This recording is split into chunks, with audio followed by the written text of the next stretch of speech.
today I have the privilege of introducing to you my colleague, Alicia Stickney. Alicia Stickney came to the NRDP about 3 years ago.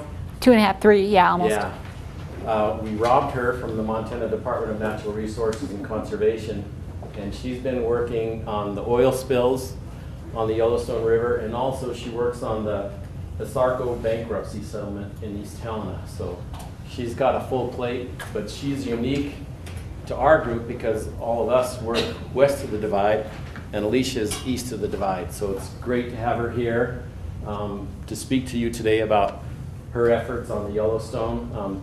Dr. Pell is out promoting this program.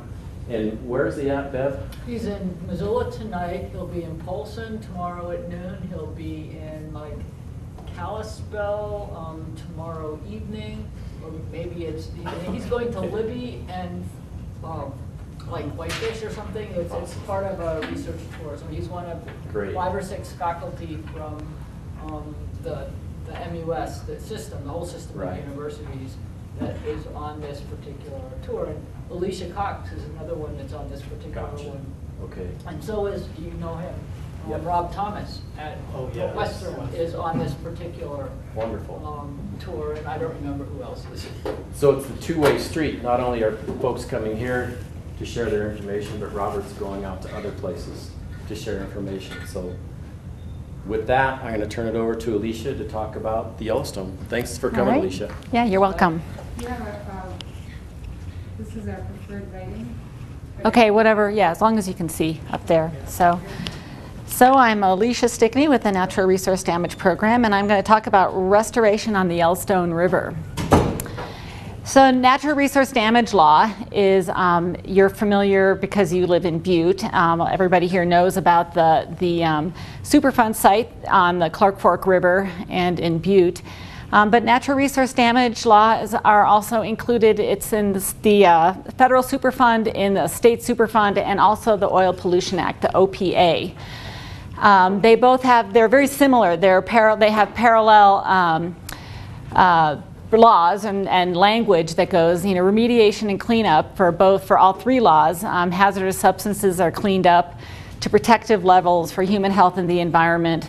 But the goal is not to restore the environment, and that's what the Natural Resource Damage Program does. Natural Resource Damage Restoration picks up where remediation left off, and then the goal is to restore the injured natural resources.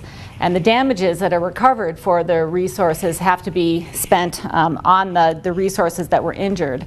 So this is an example from the Clark Fork River where Modesty Creek remediation cleaned up, took the tailings off the floodplain there, and then the Natural Resource Damage Program restored the creek to its channel and reconnected it to the Clark Fork River. The Oil Pollution Act of 1990 was passed after the Exxon Valdez oil spill in 1989. The oil spill, I think there were, it was like 63 million gallons of oil were spilled in Prince William Sound up in Alaska. The goal is to make the environment and the public, that's different from Superfund, whole for injuries to natural resources and services resulting from an incident involving a discharge of oil through return of natural resources and services to baseline and compensation for interim losses. And the restoration is defined just like it is in Superfund to restore, rehabilitate, replace, or acquire the equivalent of the injured natural resources and services. There are a lot of pipeline crossings in Montana. The Oil Pollution Act, even though we only have 2 sites that are active right now in Montana, there are a lot of sites. The black lines coming through here, the 8 to 30 inch pipes, that's probably the majority. The little red ones are less than 8 inches. They tend to be feeders into the big pipelines. And then there's one big 42-inch one that's up here in northeastern Montana. And then, of course, the water bodies here are emphasized so that you can see where they are.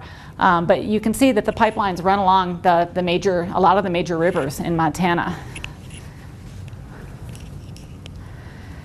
I'm going to talk to you about the Yellowstone River oil spill, particularly the 2011 ExxonMobil pipeline release. It was about 63,000 gallons of crude oil that spilled on July 1st, 2011. And the reason it probably occurred was because it occurred at the peak of a 35-year flood event. So the river bottom was being scoured. And the pipelines in those days, there were not very strong regulations about how deep pipes had to be underneath the river. And I think it was maybe only 10 or 15 feet below the river, and it was exposed by the scouring on the bottom of the river. The 2015 Yellowstone River had another spill. It was the Bridger pipeline. It occurred on January 17th, and it was about half the size of the 2011 spill. And the river was covered by ice, and that made for a completely different experience for the responders. And that one we are looking at right now. The natural resource damage program is sort of in work. We're considering it for a natural resource damage claim. Just to show you here, so this is the shoreline here. We're looking down on an ice-covered river, and these are little boats on there. And you can see they were drilling through the ice and then trying to recover the oil through the holes in the ice. This was oil sort of glomming up on the shore, on the edges, where that was maybe a couple miles downstream from the oil spill in 2011. The Yellowstone River Basin, it is, here's Billings, and the oil spill occurred right here at the bridge in Laurel. I'll show another picture in a minute, but a lot of the headwaters of the Yellowstone Basin they are in Wyoming, and the spill essentially slimed down to about the confluence with the Bighorn down to here. So it was about 85 miles of river that were impacted by the spill. This is an aerial view taken by Larry Mayer from the Billings Gazette. So the spill site was up here, right next to the bridge. This is the Cenex refinery. It was actually an Exxon pipeline, so it just happened to cross right there.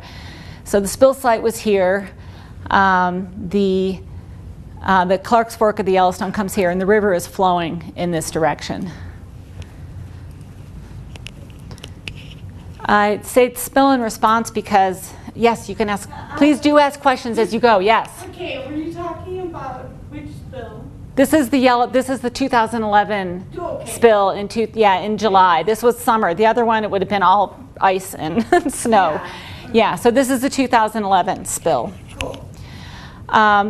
The spill caused impacts to natural resources, but so did the response, and I'll show you some of that in a few minutes. So at first, the river was at flood stage. It was hard even to respond to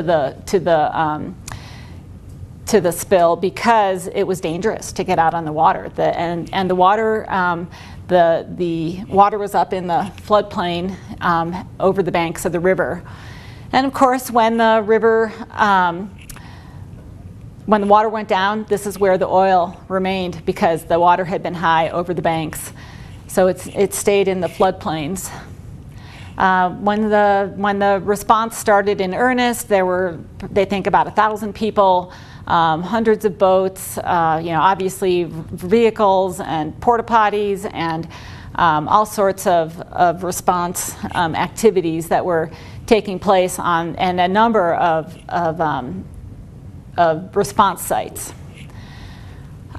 So right away, the Natural Resource Damage Program started to document the injuries that were happening on the river. The bottomlands were impacted, trails, weeds, all sorts of trampling of vegetation, obviously disturbance of wildlife. They had all sorts of sites like this. They were mopping up the oil. They were, putting it in bags, shipping it off. This is what a lot of the area looked like. Just a lot of muck. The oil in the riparian bottoms and on the edges of the river. These are just more examples of what the oil looked like. So just low areas just filled with oily water. The vegetation. There was sort of a bathtub line on a lot of the vegetation. As the water went down, that's where the oil had been, and that's where the water level was. And then once again, when it went down, it left oil on the vegetation. So the bottomlands, the riparian areas were impacted.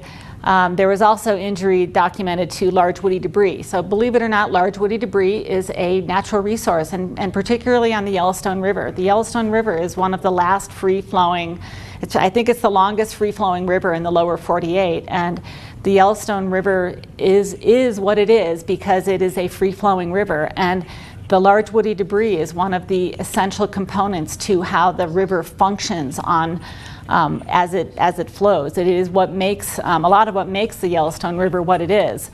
So large woody debris tends to accumulate at the heads of islands and on the shorelines as well. It protects from erosion. It actually forms islands because then you'll start to get gravel behind the large woody debris. It's also habitat for aquatic organisms, but also for terrestrial little creatures that use the edges of the river. So the large woody debris, this is what happened to a lot of the piles. They had to go in, they were sinks for the oil, and they had to, part of the response, they went in and they tore those apart, chipped them up, and shipped them off to landfills. There were also fish and aquatic habitat injuries. At the time of the spill, they think that there were probably tens of thousands of fish were killed, but they were never seen because, of course, the water was so high, nobody could get out to see what was happening. Afterwards, the Natural Resource Damage Program did 3 fish health studies. We discovered fish with these horrible lesions on them, which were then shown to be associated with their exposure to PAHs, polycyclic aromatic hydrocarbons. So that was some sort of longer term impacts to the fish. And of course, Fish, Life and Parks issued a fish consumption advisory because the levels of PAHs in the fish. Pelicans were injured. They're on the water. You can see that these pelicans all had bathtub lines also on their plumage, and what the biologists say is that pretty much an oiled bird is a dead bird. They can't recover from having their plumage oiled. They actually got their own injury settlement. This is a picture of a hawk getting washed in the so they did, and there were a lot of impacts to cavity nesters in the river bottoms. And there were injuries documented to the recreation services. So this is the Duck Creek Fishing Access Site, and the Duck Creek Fishing Access Site was closed for several months, as were a lot of the other city parks like Riverside Park and Laurel and Riverfront Park, because of high water and because they were used as staging areas and they were just contaminated with the oil. So for several months the fishing access was limited on the river. In 2016, the state of Montana and Department of Interior announced a settlement. It was a $12 million settlement with ExxonMobil Pipeline Company. The state of Montana is implementing about $9.5 million worth of restoration projects to address the injuries that were documented. And also the federal government is implementing about $2.5 million worth of projects. So that's one thing. It's true also with the Superfund, but the dollars are allocated specifically to the injured resources that were identified. And then the Natural Resource Damage Program wrote a restoration plan. So that was issued in its final form in the end of January, beginning of February of 2017. And it was a plan for how those dollars were, for the full $12 million would be spent. The Oil Pollution Act has selection criteria for projects. These are right in the law, so we have to use those for all of our project selection. The project goals and objectives have to pertain to, they essentially have to meet the goals of the restoration for the resources. And then they have other logical things like the project has to be cost, how much does it cost? Is it cost effective? Is it likely to succeed? Has to avoid other adverse impacts, benefit multiple resources and services, and of course not harm public health and safety. Yes? So until that settlement was reached in 2016, who was footing the bill for 5 years? Yeah, I'll show you. It came out of these funds right here. So the planning, essentially it backfilled. Oh. So the state and the federal government sort of incurred costs while they were working on the settlement with the so it backfilled. But the actual, so this is for remediation or restoration? Restoration. So the remediation was paid for in some other... Oh, good question. I meant to say that actually. I don't have my notes underneath this, but the remediation, the cleanup was well over $100 million, what Exxon paid. So they paid, that was but it was pretty much over by sometime in 2012. I mean, that was 2011, 2012. It was all those boats, all those responders, all the, everybody's time out there. That was well over 100 million. So this is the natural resource settlement only, but that's a good distinction to make there because Exxon did pay a whole lot more for the cleanup. Okay, that's what I was wondering Yeah. about because I see this settlement in 2016 and Yeah. what was happening in those 5 years. Yeah, well, in those 5 years, the injury to the natural resources were being documented, the injuries. And then there was a long time, there were the fish health studies. There was one in 2011 in the fall, and then there were a couple of fish health studies in 2012. And then it's a lot of negotiation with the company.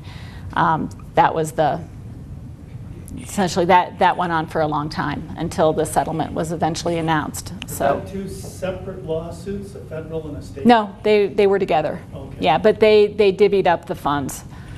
And it was mostly because the federal government, the state of Montana has jurisdiction over resources that the federal government doesn't. For instance, the fish. The federal, that is a resource that the state of Montana claims, and it has to do with our sort of, the making of the state, like the authorization, the state claims those resources, and that's why the federal government got funding for the cavity nesting birds because they get those under the Migratory Treaty Act, and so that's why they have those funds. It's the interstate stuff, those are mostly U.S. Fish and Wildlife Service and it's mostly for the birds the cavity nesting birds that are migratory.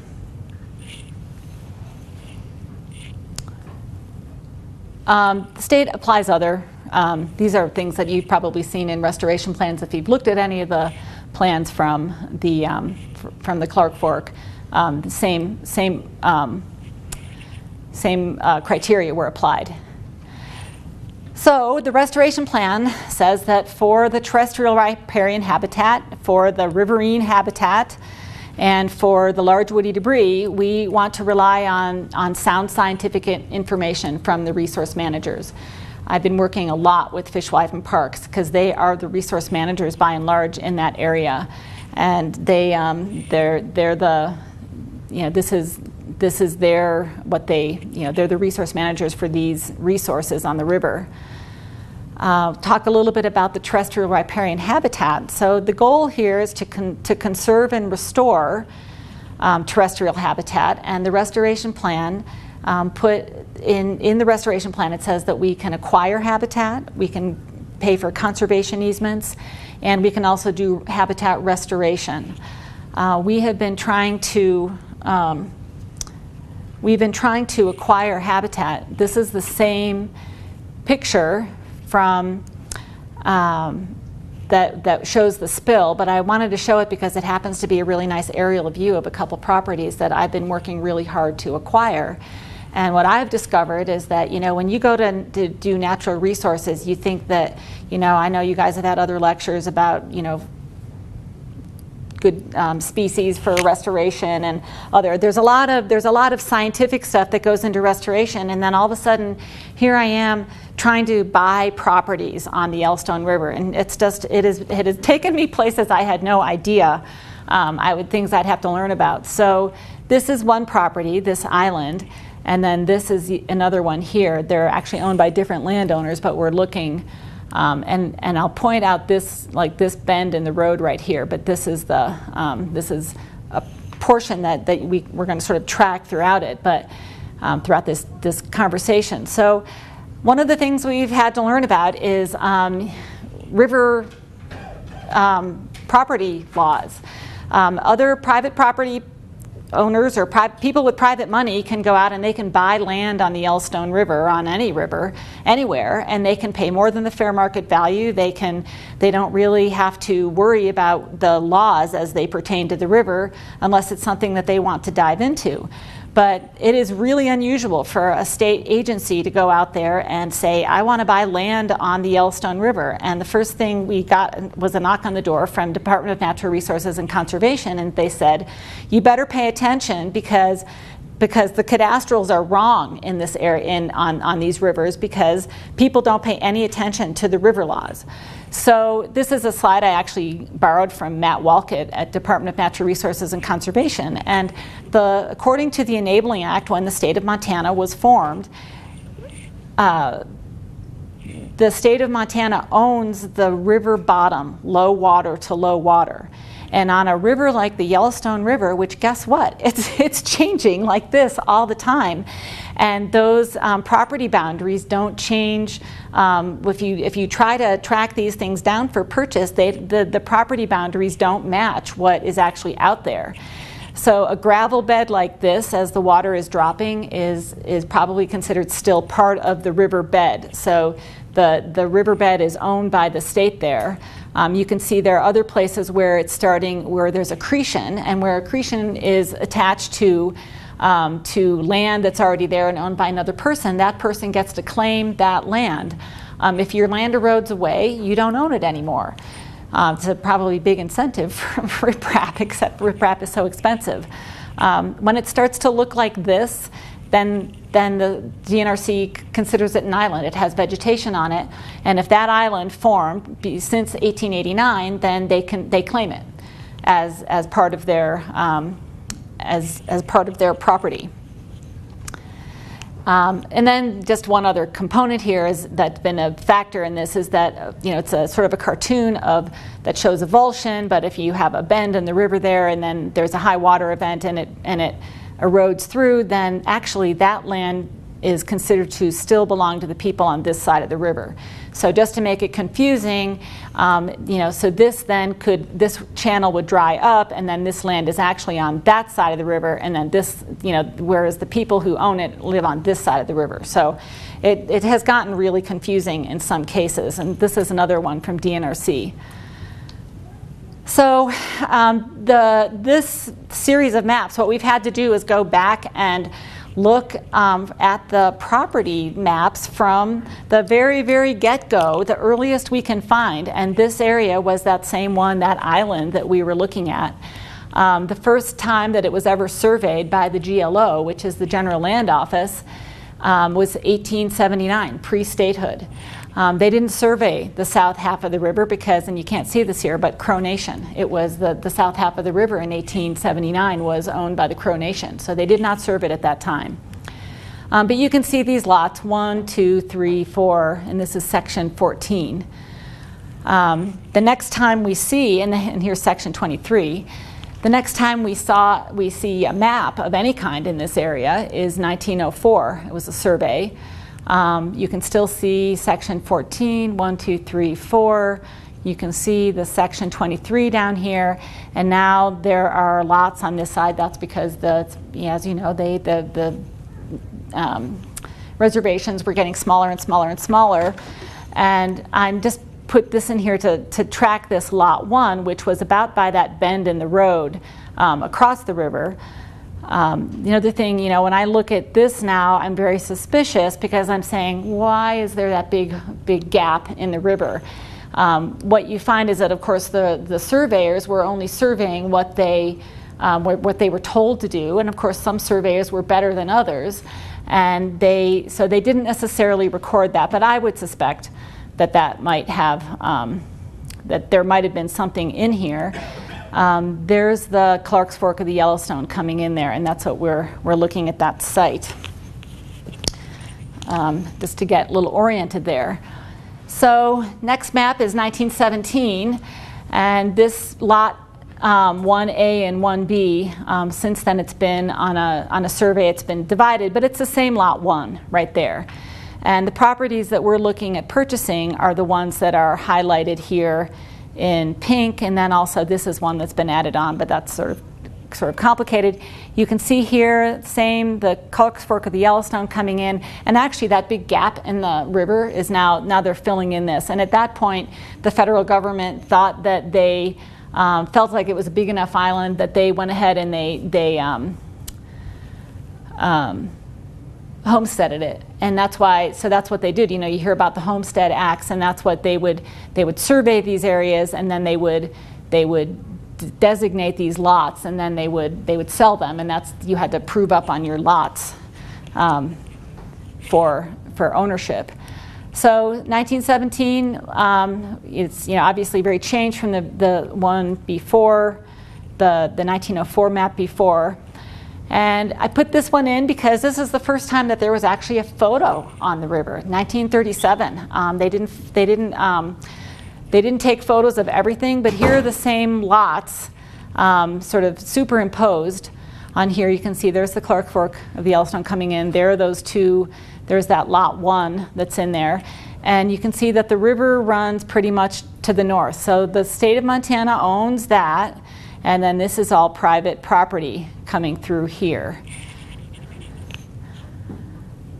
This one I skipped a whole bunch because we tracked down every single map we can or photo we can find on these. But you can see that the river is pretty much staying to the north of these properties. 1995, we're starting to see a channel come down through here. So things are changing. So the river is about split. 2015, this was a pretty formidable channel through here. You wouldn't be able to drive across it. It's very deep. It runs year round, so the state of Montana owns it. So these lots, like right here, this lot, the state now owns low water to low water in that lot, regardless of whether the fact, if you look at the cadastral, it's going to tell you that another person owns this property. There are also, everywhere where it's eroded and it's in the river there, then that is owned by the state of Montana, regardless of what the people would claim. And as the state has said to us at DNRC, there is no adverse possession against the state. And if people come in and say, well, I've been paying taxes on this piece right here, the state says, we own the bottom of the river, so you don't own that anymore. This area has been super complicated, and there actually have been a couple of Montana Supreme Court cases that have to do with other ownership where people were quarreling about their loss of access to the river. But anyway, those are way more complicated that we want to get into, and we're still looking at these for acquisition. But it's a sort of this going through this geomorphic study and looking at these old GLO surveys, and then having to get this series of maps, and also then the geomorphic interpretation of them is not something that I expected to be part of restoration plan. 2018 was a really high flow year, and a lot of changes happened on the river, including at that location. That would be a typical hydrograph for the runoff for the year. This shows April through September. This is what the river did all year. It stayed high all year long. Years that it stays high like that, there are a lot of changes on the river to the geomorphology on the river. This is that same island. It's not exactly the same angle, but there's the Clark's Fork coming in. So here's one of the properties.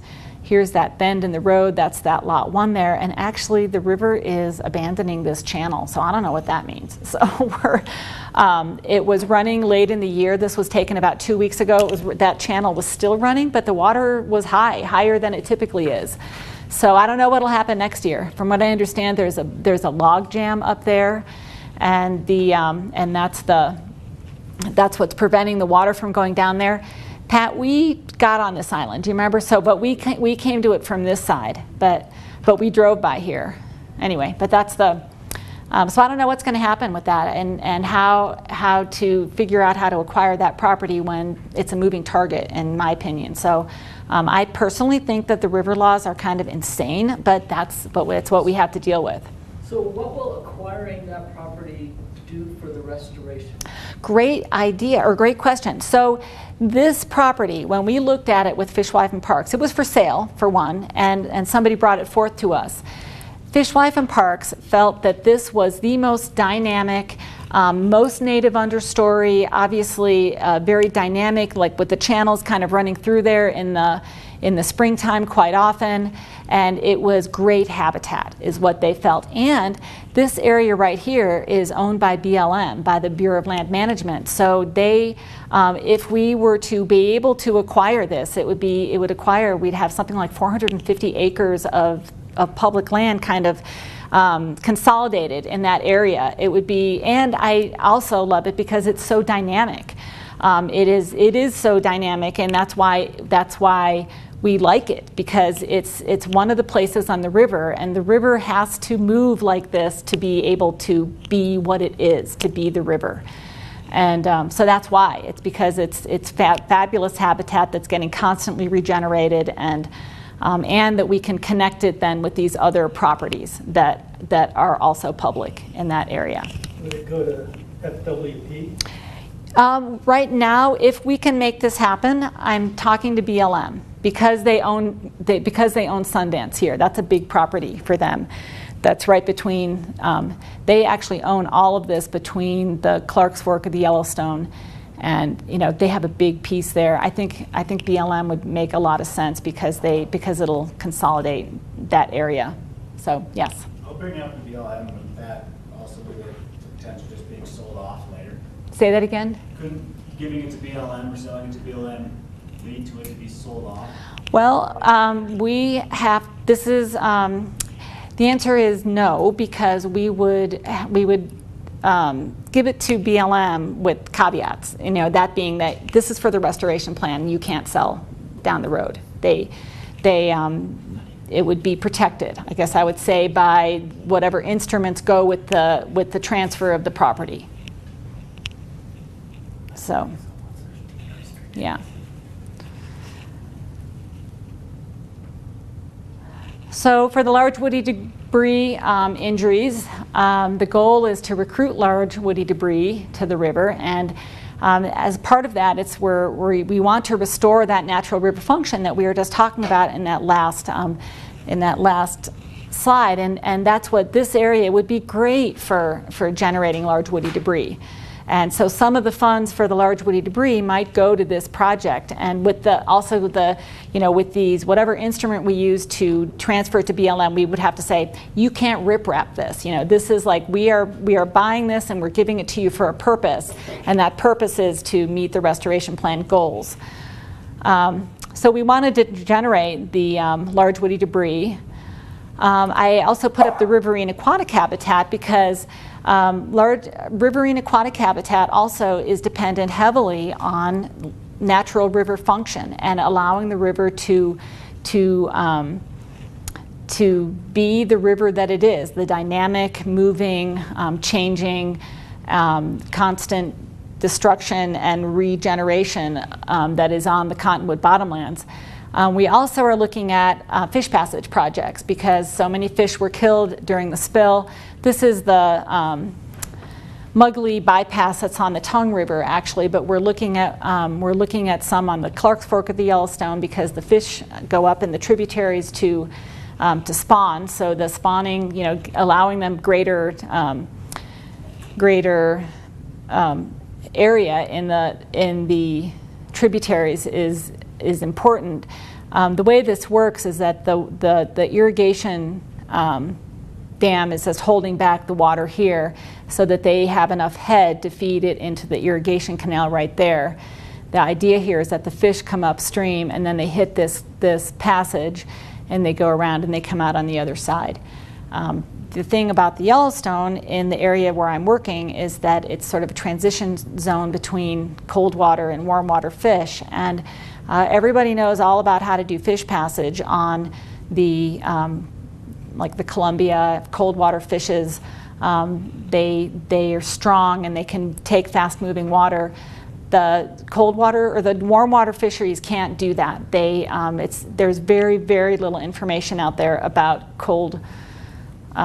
warm water fisheries and what they need in order to get past an irrigation dam like this.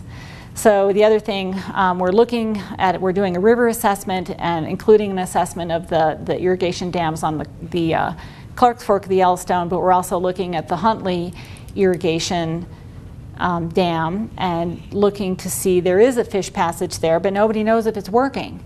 And so we're going to do a study. We're going to see, is it working? Is it not working? If it is working, why? What are the hydraulics that allow the fish to get by there?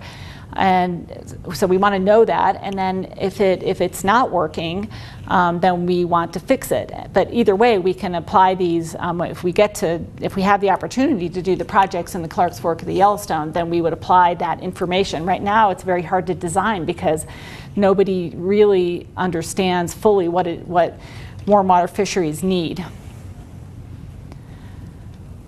So we want to restore natural river flow also for the large woody debris and the riverine projects for the fish habitat. And here's an example of a berm that's across an old channel. This is, obviously there's riprap on the sides, and there's this is flanked riprap. This is sort of what some of the riprap looks like from in the middle of the river. And that's because the river got behind that riprap and just ate away behind it. And there are a lot of places that have that flanked riprap in there. So I hired a contractor to do an assessment of the projects. We started with over 100 projects when we were first looking. Just to show you that resource managers, we did approach this from a very scientific point of view. We were looking at inherent river parameters, short-term wood recruitment, long-term wood recruitment, that sort of thing. And the Yellowstone River Conservation District Council had put together a cumulative effects analysis on the river that actually had data for erosion rates and the channel migration zone and all of that. We also looked at limiting factors for riparian habitat, and that was including things like the armor present or on the land or Russian olive, which really affects the river flows. But these were also opportunities for doing restoration work on the river. And there were other parameters, and these are ones that were sort of tied back to the Oil Pollution Act parameters, the ownership, likelihood of success, and cost, and things like that. And just to show you, it was a very scientific study. Everything was ranked, everything was given a number, and then we ultimately came up with maps for the areas that we identified as possible or the best bang for our buck. I think when we first looked, there were so many places we could work, but we thought, well, what's our best bet? Where should we even start? So this was, we put together all this data and information to try to choose. Came up with 24 large woody debris sites and about 16 riverine aquatic habitat sites on the main stem of the river. And so this was put together in a report to help us choose our best bang for our buck. And so you can see that for each site, there were things that added to or subtracted to the score, and we clumped them with lower tier, middle tier, and upper tier projects. But all of these are probably decent projects because we narrowed these down from the initial 100. But this will give us some kind of rationale for saying we're going to choose this site to go ahead and do work. I'm trying to think how. So this is the same site in 2017 and in 2018. I think I said earlier that the river was very high in 2018. It was also very high in 2017. And just to give you a little landmark here, so you see the trees here, and you can see, I couldn't get it quite, I wanted to be able to show the trees back there and to show that they're not there, but there's this stump and there's this, the gate comes right across there. The gate that's right there in 2017. There's the city park, no motor vehicles. There's city park, no motor vehicles. So I went to Billings several times this summer, and every time I went there, this road was getting closer and closer to and eroding away. I'm not even sure exactly where it is right now. Actually, this was September, so this is about where it ended. But you can see it was actively eroding. I mean, this is what the river does. It is a powerful, really powerful river. The town in the background looks farther away. Looks closer in the... Yeah, I know. It was because of the perspective on there. The main thing I wanted to show here is that these trees are gone. I couldn't, I kept looking for the ones that I wanted to compare just because I wanted to get it exactly the same, but you can see that these trees are gone. They have eroded away, and that this road right here, it's the same road. Yeah. So I know it's not ideal, but it was the best I could get. This was on July 10th. The river was flowing about 25 cubic. I don't know, how do I start it on here? I have a video in there, but I don't see on here how I can start it. Does anybody know how to? Just try to click on the. Is it on a Macintosh that you now? No, it's not gonna. No idea how to do it because it doesn't show the. No. Well, anyway, I don't know if there's anything else. This doesn't seem to work with it. There's little ghosty things down in the bottom corner. The bottom. Well, oh yeah, maybe. No. It looks like it's for... No, that just advances it.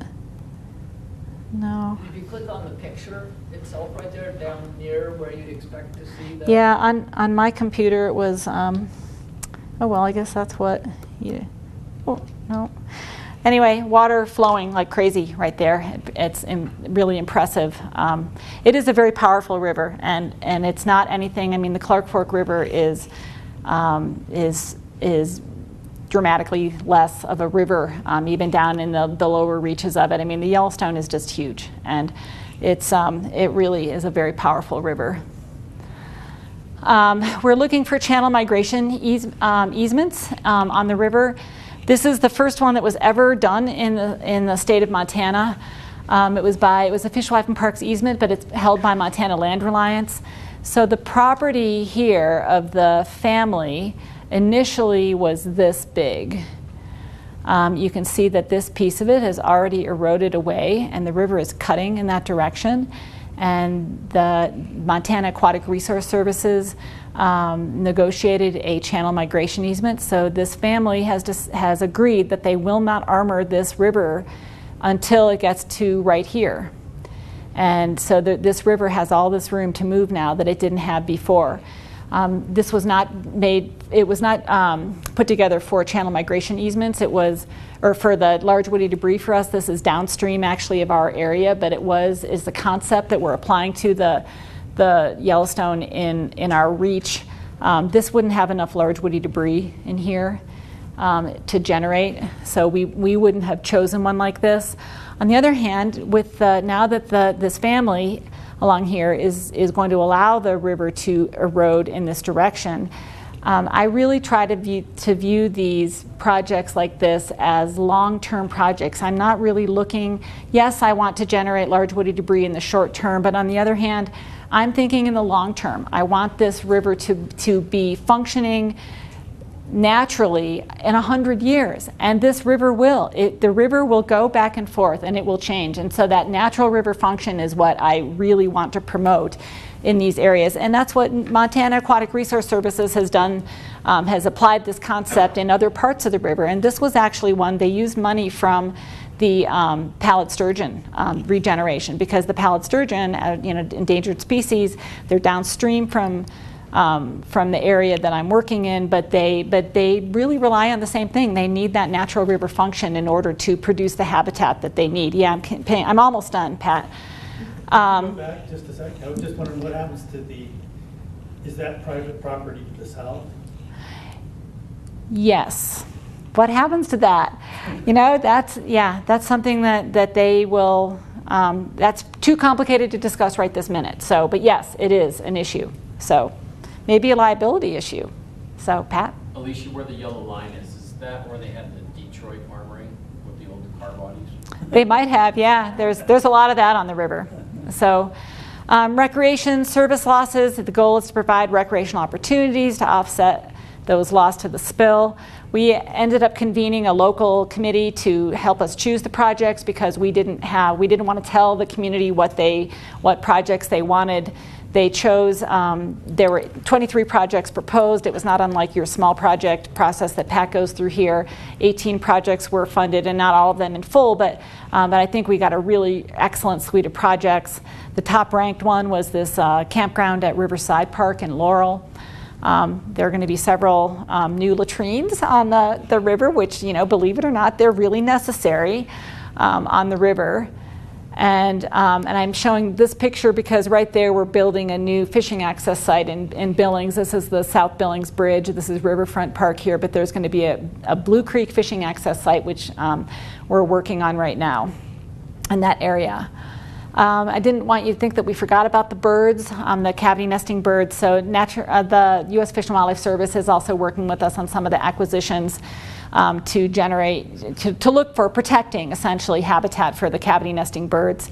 And those were the pelicans, the little guys. There's some projects at Bedoin and Medicine Lake, and then the cavity nesting birds. We'll see if we can work with them on easements. And that's what I have for you. That's what the sort of status, the present state of the restoration on the Yellowstone River.